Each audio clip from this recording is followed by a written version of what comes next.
Top quality और consistent performance के लिए सिर्फ सिल्वर पंप्स। टॉप क्वालिटी और कंसिस्टेंट परफॉर्मेंस के लिए सिर्फ सिल्वर पंप्स, नाम याद रखना। आपण सध्या पाहतो की शहरामध्ये लोकांचं आवडतं खाद्य म्हटलं तर गाजराचा हलवा हे खाद्य आपल्याला पाहायला मिळतं। तसंच याच पार्श्वभूमीवर परांडा तालुक्यातील भांडगाव हे गाव गाजराचं गाव म्हणून ओळखलं जातं। या ठिकाणी गाजराची शेती केली जाते। आपण सध्या परांडा तालुक्यातील भांडगाव येथील शेतकरी आहेत, त्यांच्या गाजराच्या शेतामध्ये आपण आहोत। आपण पाहू शकतो की कशा पद्धतीनं गाजराची लागवड केली जाते व कशा पद्धतीने उत्पन्न मिळतं हे आपण त्यांच्याकडून जाणूया। आपल्याबरोबर ते शेतकरी आहेत। काय सांगाल तुमचं नाव काय आणि गाव कुठलं? सतीश राऊत भांड। काय सांगाल आता हे गाजराची शेती केली जाते, किती दिवसाचं पीक असतं, किती एकर लागण, खर्च कसा असतो? 4 महिन्याचं पीक आहे। ह्याला फक्त बियाचा खर्च येतो, ह्याला पाणी लागत नाही, खत लागत नाही, फवारणी लागत नाही, काय नाही। फक्त बी आपल्या घरीच तयार करतो आपण आणि घरचंच बी ह्याला वापरलं जातं। ह्याला कुठलंही हे नैसर्गिक आहे, ह्याला कुठलाही खर्च नाही। याच्यामध्ये समजा बी जरी घरचं तयार करायचं म्हटलं, जर एखाद्या शेतकऱ्याला बाहेरून बी आणायचं म्हटलं तर एकरी किती रुपये साधारण खर्च येतो? एकरी बघा की एकरी माझ्या हिशोबाने 20 किलो बी लागतं एकरी, 400 रुपये किलो ना।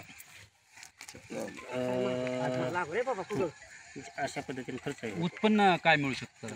आता एक ह्याचा किलो असं जर हात एकरीनं आपलं किरकोळ विकलं तरी 50-60 रुपये किलो जाते ते, आणि ठोक जर नेला आपण निलावामध्ये तरी 30-40 रुपये किलो जाते। आता आपण बघतोय की बाजारामध्ये गाजर मोठं पाहायला मिळतं, परंतु आपल्या शेतामध्ये पाहिलं तर हे लहान आहे। नाही, आपलं हे गावरान आहे, गावरान आहे। हे पहिलं जुन्या पद्धतीचं गावरान, हे हायब्रिड नाही, हे आपलं गावरान गाजर आहे। दुसरे देखील शेतकरी आपल्याला काय सांगतात? आपण पाहतोय की वेगळी पिकं पाहायला मिळतात, परंतु आपल्या परिसरामध्ये भांडगावमध्ये गाजराची शेती पाहायला मिळते। साधारण किती एकरावरती भांडगावमध्ये लागण असते? कमीत कमी 150 एकरावर लागण असेल, आणि पूर्ण टोटल म्हणजे नैसर्गिक पीक आहे। ह्याच्यावर कुठलं रासायनिक खत नाही, कुठली फवारणी नाही, एकदम नैसर्गिक। ह्याला जास्त खर्च बी होत नाही आणि शेतकऱ्याला चांगलं प्रॉफिट मिळून जातं। आणि आमचं गाव भांडगावचं गाजराचं गावच म्हणून ओळखलं जातं। ज्यावेळेस माझा जन्म झाला नव्हता त्याच्या आधीपासून गाजराचं आमची परंपरा आहे या गावाची, आणि आमच्या गावाची ओळखच ती आहे। आपण पाहतो की अनेक बागा, फळबागा म्हटलं की औषधं फवारण्या पूर्णपणे सेंद्रिय पद्धतीनं मिळत नाही खायला।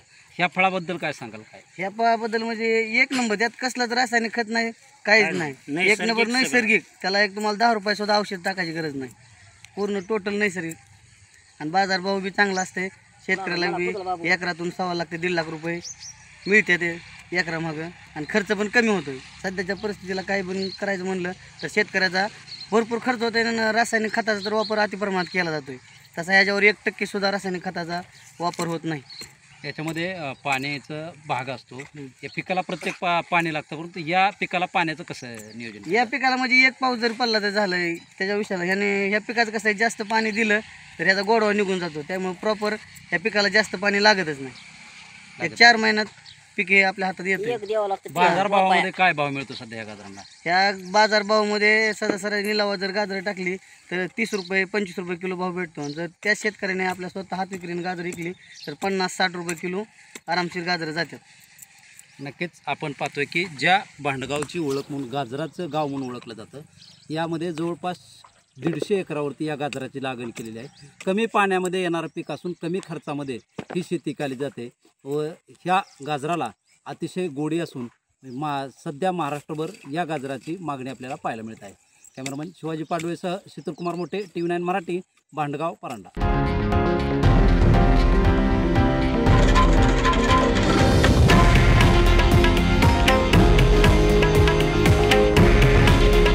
हे आहे देशातील नंबर 1 न्यूज नेटवर्क आणि आपण पाहत आहात TV9 मराठी।